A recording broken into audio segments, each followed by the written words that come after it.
Good morning or good afternoon, welcome back to my YouTube channel. For this week's video I'm going to present the next installment in the Missabe Western Railroad build. This video includes the last 4 days of the previous visit, so basically the final sprint to the finish. I have 4 days left and a lot of work to do. I still have a gazillion track feeder wires and about 50 switch machines to install, and of course I have to make sure that everything's working before I leave. So let's head back to the customer's basement and get back to work. Well, it is Wednesday morning on the last week of my visit, and if we take a look at the yard area, we can see that I have got all the track in. It went very quickly once the hard stuff was done. I got the last 4 switches done just after lunch yesterday, and then finished all the track in the yard area. 12 long tracks for the AD tracks and the classification bowl, and 5 short tracks in this area. 2 for cabooses, 1 as a short run round, and 2 for icing. Oh, and the yard lead. All that was done yesterday afternoon. There's still 2 areas missing. I have not yet started on the diesel servicing area, which will be in front of this hole in the wall, just over the top of the paper mill extension spurs. And then there's a short industrial branch line in the back corner of the room, wrapping around the helix and into the corner by the electrical panel. That hasn't been done yet either, but I don't even have bench work for that yet. Come to think of it, I don't have bench work for this yet either. But those 2 areas are not going to be done this trip. I just don't have time. I have 4 days left, including today. I figure I need 1 full day for feeder wires in this area, at least 2 days for switch machines, and then 1 day to get all the bugs knocked out of it, get it properly working. Well, I have now got all the feeders dropped through their holes, including a bunch of extra ones on this side where I extended the tracks. There's about 1 million of them. They just seem to go on forever. I underestimated it. I am more than halfway through the day and I haven't started soldering them yet. And I'd hoped to get everything hooked up today. It's not going to happen. In part that's because I underestimated how many feeders I needed, thinking it only took me a day to do the other side where there's half as much track. And also I expected to have some help today, and that hasn't materialized. But not to worry, I will just keep busy and I will check in with you again later. Let me see how far I get.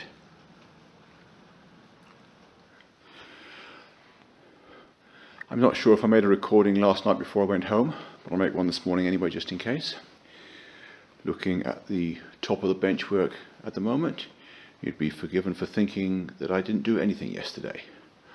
But of course, if we look underneath, we can see a gazillion feeder wires hanging down all along the length of the layout. There's also a few the other side that I missed. Well, I actually didn't miss them, but a few the other side that were missing because of the extra track that I added. Both the paper mill spurs along the back and the end curve along the main line. I put all those feeders in as well while I was doing this side.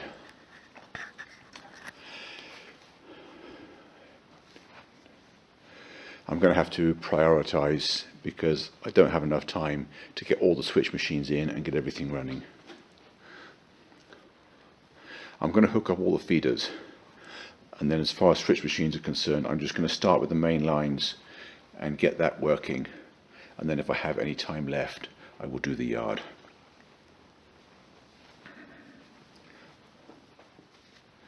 I already spoke to the customer yesterday. He said he's not too concerned if he can't operate in the yard as long as he can run around the main line, and he will still have the whole of the industrial area to switch in because all the track this side is operational. So I'm just going to turn the camera off and get busy. I will check in with you again sometime later. Don't go away. Well, one more day has come to an end, and in addition to finishing off all the feeders, getting them hooked up underneath, I have got 6 more switch machines in, 5 of them non-standard. I've got 2 crossovers in here and 2 plain ones, and both ends of the double slip needed stiffer rods. But they are now working reliably. It's after 6 o'clock.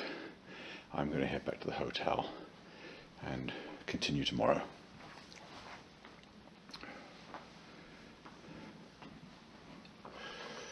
Well, I didn't make a recording this morning. It's about halfway through Friday, and I'm working on this batch of switch machines in this corner, which are very difficult to reach. If we can look underneath, we see the helix is in the way. I've already got all the difficult to reach switch machines threaded in place. It was quite difficult to get the wires through the holes in some cases, but eventually I managed it. And there were only 9 of them that are above the helix. 2 of those have now been finished.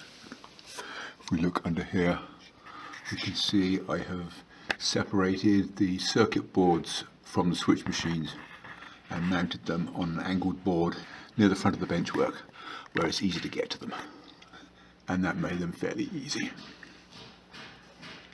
It's just a bit non-standard, that's all. That one at the back that you can see there is not connected up yet. That's a slave for a crossover. The master for that will be at the other end of the crossover, where there is more space for the circuit board. This area was already a little bit cramped. I have 1 to go in this next bay, and then the next 2 bays I can get underneath with the drill to just attach them to the bottom of the plywood. So that's what I will do. I've done the 2 most difficult ones, or rather I've done 2 of the most difficult ones. I'm having to prioritize the work because I don't have time to get all the switch machines in for the entire yard. I've already decided that these crossovers at the back are not going to get hooked up. I've pinned the switch points into the normal direction and connected the feed wire from the frog directly to the relevant bus wire, so he can drive his train straight through that area. There would have been nothing to gain by putting switch machines in there just yet, because all that junction does is give access to a couple of areas of the railroad that haven't been built yet. What I really want to do is get enough turnouts in so that he can operate part of the yard, and my goal is to get all the connections to the main line and the switching lead done, and the 4 arrival departure tracks, so that he has some of the yard that he can run. He can still run in the rest of the yard, but he'll just have to change the turnouts with his fingers. Well, I've got enough of the switch machines in this end for him to be able to use the main lines, these crossovers, the yard lead around there, all those turnouts coming off it, and everything into the 4 arrival departure tracks. The classification bowl does not have all the switch machines hooked up yet. He can use these tracks, but he'll just have to flip the turnouts with his fingers. And I've done exactly the same at the other end.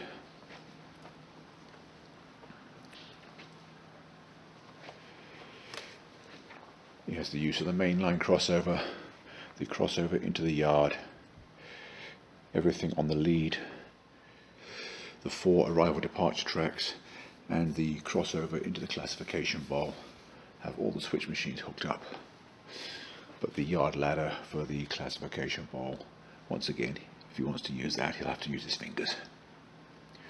I may have time to do a few more switch machines tomorrow, but certainly not all of them, because there's a lot of other things I need to do just to make sure everything's working properly. The top deck is working. I had a locomotive run all the way around the circuit on both tracks. I took the opportunity to push a track cleaner car at the same time, and that ran flawlessly all the way around. The only whoopsie I had was one of the crossovers which was not set correctly. Tomorrow morning I will clean all the crap off the bottom level, do a good vacuuming, and make sure I can run all the way around there on both main lines, and also up and down the helix. And then once I know that's all working, then I'll see how much time I have left and see how many more switch machines I can do. So I'm going to head home now. It's already about 7:30. I worked late tonight. But I'll check in with you again tomorrow. Don't go away.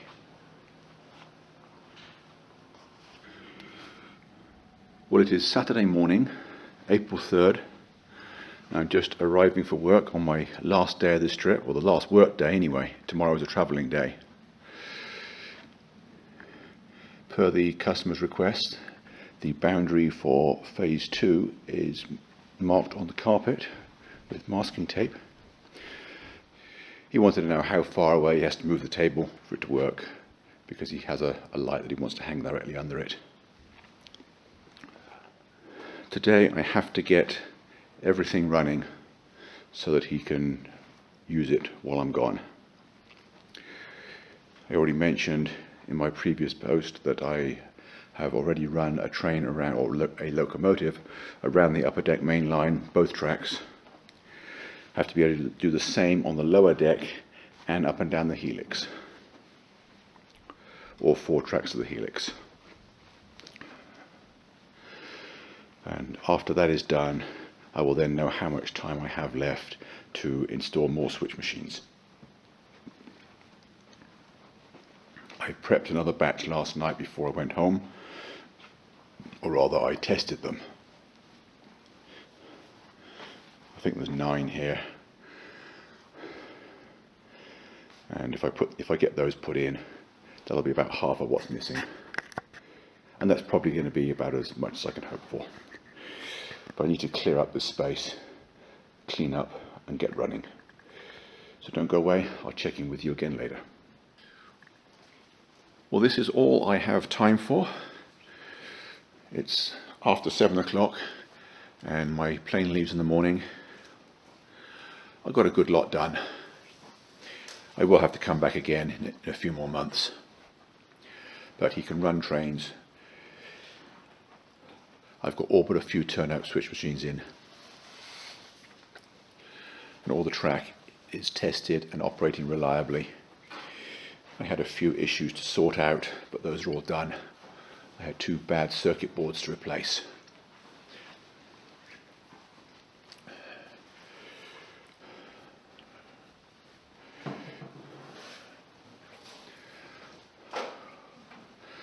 Just going to continue walking around the layout to get a good idea of the extent of it, and so that you can compare with how I left it last time. Basically the visual difference is that whereas before it was just a paper track plan, now it's real track. The branch line in this corner has not yet been done. I still need bench work for that. And also the diesel yard at the other end is in the same state. But we're connected up to the upper helix. It doesn't go anywhere obviously because the 3rd deck isn't in, but he can still run trains into there and use it as a staging yard.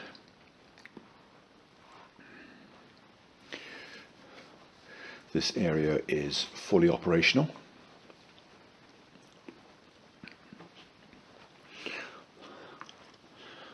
If we head back round to the freight yard, most of the switch machines are in. Those in this ladder at this end for the classification bowl, he'll still have to operate them with his fingers, but everything else is installed and tested.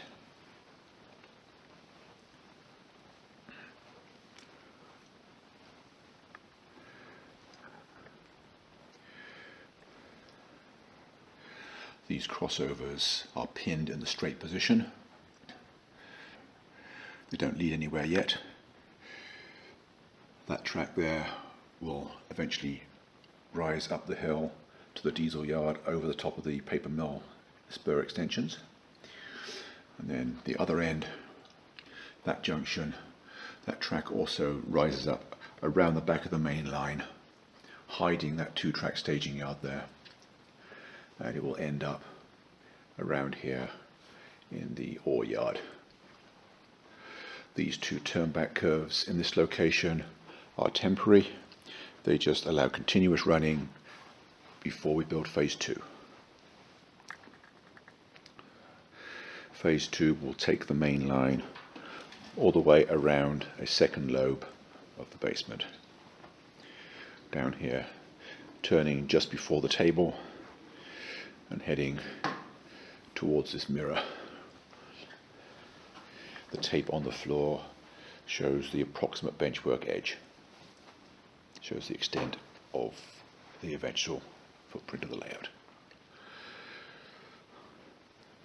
So that is all for this video. I'm going to sign off here. Thanks for watching. I hope to see you again next week. Bye for now.